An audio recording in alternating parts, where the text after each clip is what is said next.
welcome to the NAESP Principal Podcast. My name is Rachel George, and I'm an educational leader in Oregon, and I'm also an NAESP fellow. And my name is Adam Welcome. I'm an educator in California and also a fellow with Rachel with NAESP in the Innovation Center. Whoop, whoop. So, hey, as always, Adam and I are super excited to bring you all this episode of the Principal Podcast so we can legit talk about some real ideas with real people, amazing principals to really truly help make your leadership stronger and more innovative. And today you're in for a treat because it's one of our peeps from the IPC, and Adam has the honor of introducing this amazing leader to you all. Heck yeah. I think this is our first guest from Arizona. We have Dr. Garth Cupp in the Phoenix, Arizona area. Garth, welcome to the podcast. Thank you guys for having me. I appreciate it. Yeah, give us some background on yourself. Like how long you've been doing what you do. I know you've been in Arizona for a while, just to kind of get all the listeners up to speed on Garth. Yeah, absolutely.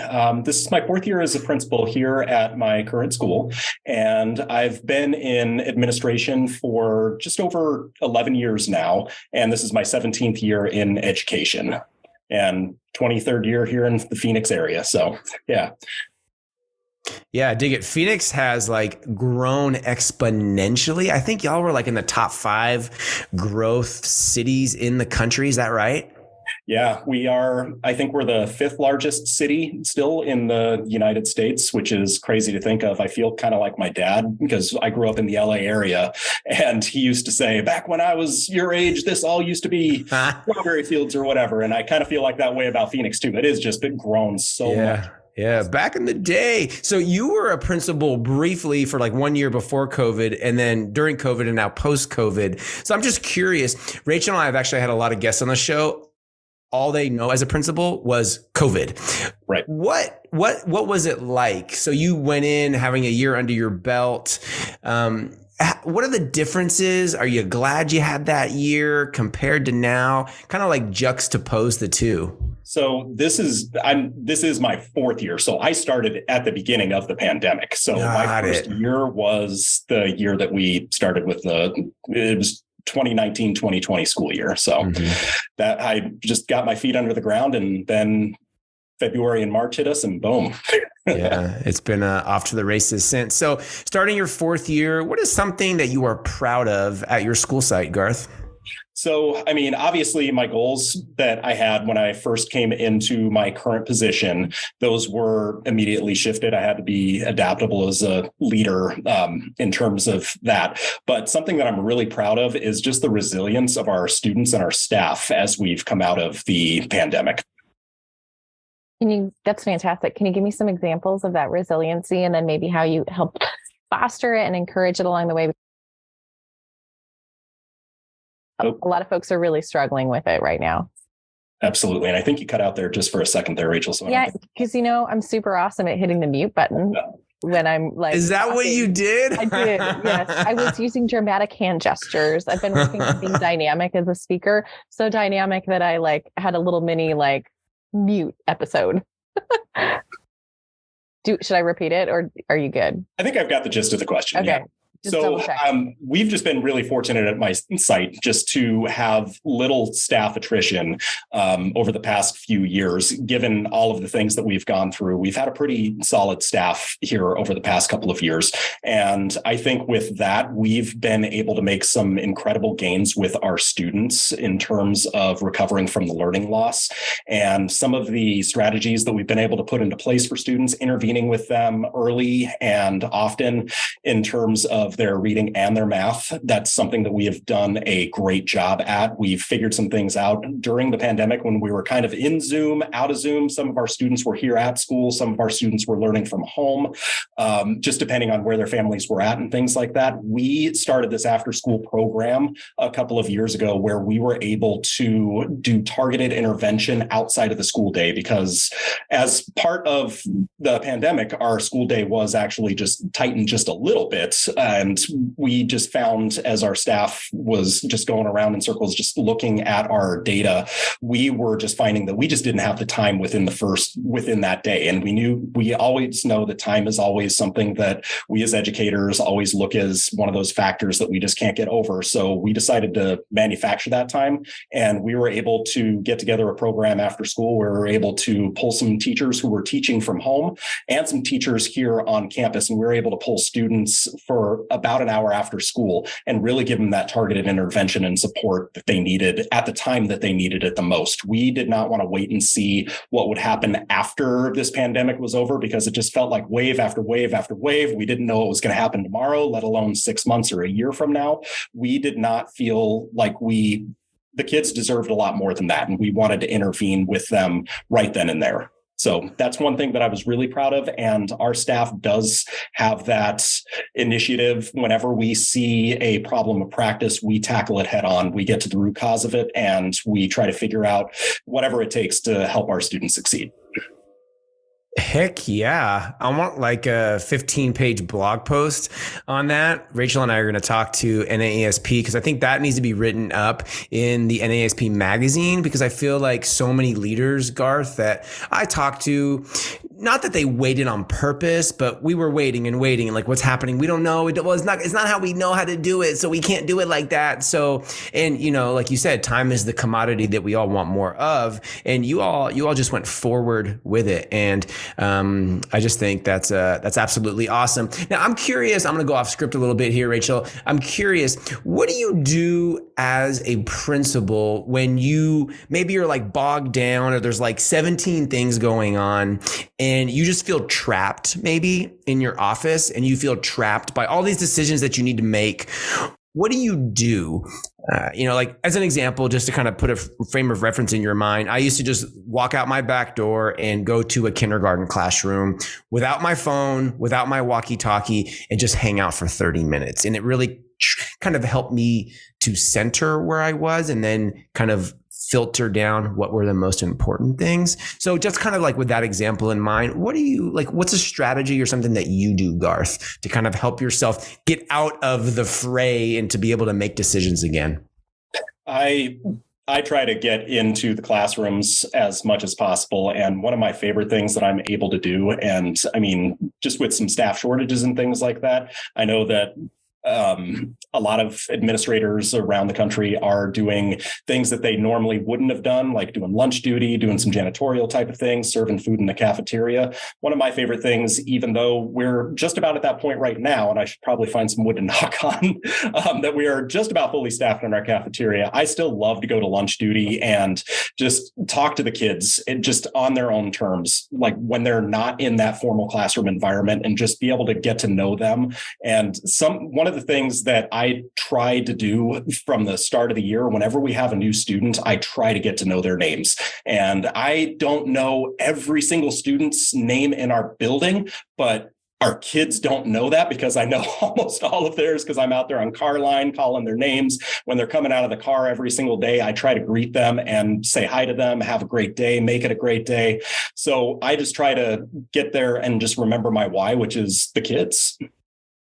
I love that. I appreciate you identifying the name piece. My friend Kate Barker, that I co-authored the book Principled with, talks about that. And that's one of her go-to strategies. So what are some of the hacks and strategies you use to actually implement that? Because I also know, unfortunately, some principals that don't make that a priority or claim they're bad name people. So they don't know any names of their kids, which makes me so sad. So what are some tips you have for that? Highly recommend doing car line duty after school or before school, because you get to know the kids' names. You're calling them, you're seeing them get into their car. And then when you're out in the community, if you live in the community like me, you could see them on the weekend and say, hey, that's Adam's car over there, and wave at them as they're going by and everything. But that's one thing that I would recommend, but just get into the classrooms and get to know their names. One cheat code, obviously, sometimes at the beginning of the year, teachers have the names right there on the desks, a second grader. How do you know my name? Man, I don't know. I just lucky guess. I like that one too. Yeah, that's super important. Garth, we love talking about books on the podcast. What are you currently reading? Or is there a book that you've read that you just really recommend all new leaders, experienced leaders, aspiring leaders read that you could shout out on the podcast? So I've been trying to get into a better job at making reading a priority, and happy to say right now I'm reading a book called It's Your Ship, which was very much recommended by two amazing podcast hosts, USP fellows. That's something we're doing in our IPC circle right now as we're going through that book. But another book that I just recently read was Staring Down the Wolf, 7 Commitments That Forge Elite Teams. That's by Mark Devine. He's a former Navy SEAL, and really just looking at leadership from his aspect, because he's gone through life as not only a business leader before he became a Navy SEAL, but during his life as a Navy SEAL, and then post-career as a Navy SEAL as well, as he's doing some other things as well. But just really breaking down some of those commitments that would help any leader forge elite teams. And that's something that I've tried to apply to the work that we do here, as we have committees, coalitions, and different types of things or different types of groups of stakeholders. We try to really look at how do we get this group to the next level. And I found that book to be really helpful in that process. Have not read that second one. So I just added that to my Amazon cart. Thanks for the tip. All right. So let's think about positive culture. We're in the winter months. It can be stressful. People are like burned out because they need a break. The holidays, there's a lot of baggage with that, right? We're heading into the armpit of the year, February. It's notorious for that. How are you keeping up that resiliency that you mentioned earlier when we first started talking, and also that positive culture to carry us through? What are some tips and strategies that you employ?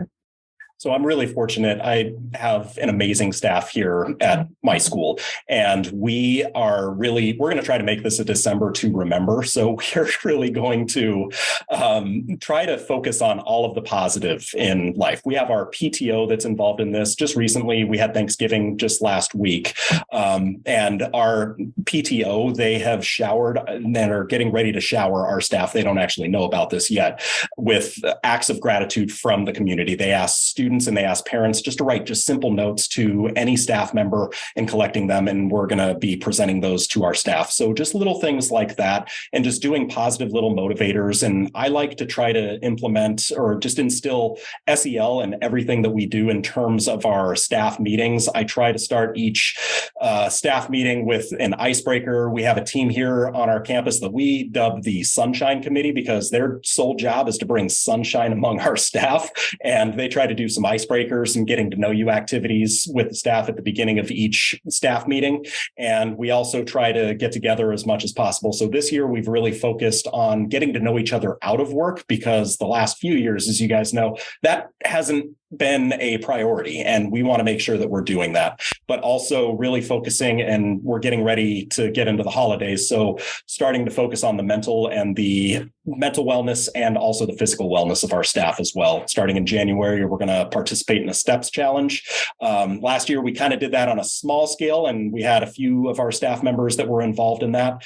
Every year here in the Phoenix area, we have the Pat Tillman Pats Run. And one thing that we like to do, we start to get amped about that right after the holidays. We invite any of our staff members to participate in that. Our health assistant here, she kind of is one of the coaches of that, and our PE teacher as well. And we get out there, we run, and we extend that invitation out to our community as well. Proud to say we've got a couple of other schools in my district that are participating, and their leaders ran in it last year. So that was a lot of fun. I had a big goal of beating all of them, but I ended up pushing a double stroller with both of my kids in it. So there's a little bit of a hill, nothing like what you guys experience in your neck of the woods where you're from. But for us, that's a little bit of a hill, and that was challenging. So, dude, I liked you before, Garth, but just you pushing the double jogger, man, I did that for years.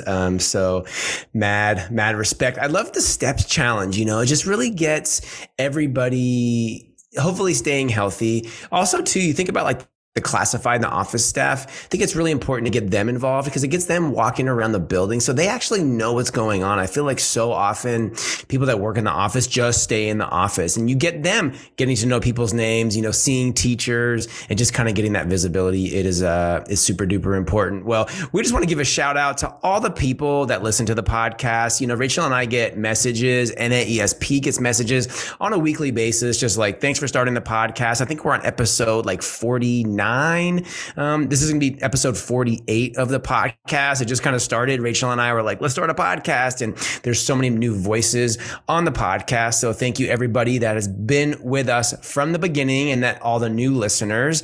One last thing, naesp.org. Garth is a member, and we would be remiss if we did not talk about the national conference, which is happening next July in National Harbor, Maryland. Just go to naesp.org, click on events. They already have announced the keynote, Houston Kraft, Joanne McKeechin, and Freeman Rabowski III. It's going to be an awesome conference. Pre-con, July 9th, conference, July 10th to the 12th, naesp.org. Dr. Garth Cupp, super fun talking with you today. Thanks for making the time. Rachel and I often ask people, and it's really hard to get people scheduled. They're busy. And Rachel and I, we get that, Rachel and I have busy schedules. So Garth, thank you again for coming on, for projecting your voice, and everybody out there listening. Thanks for all you do. And we hope you have an amazing day.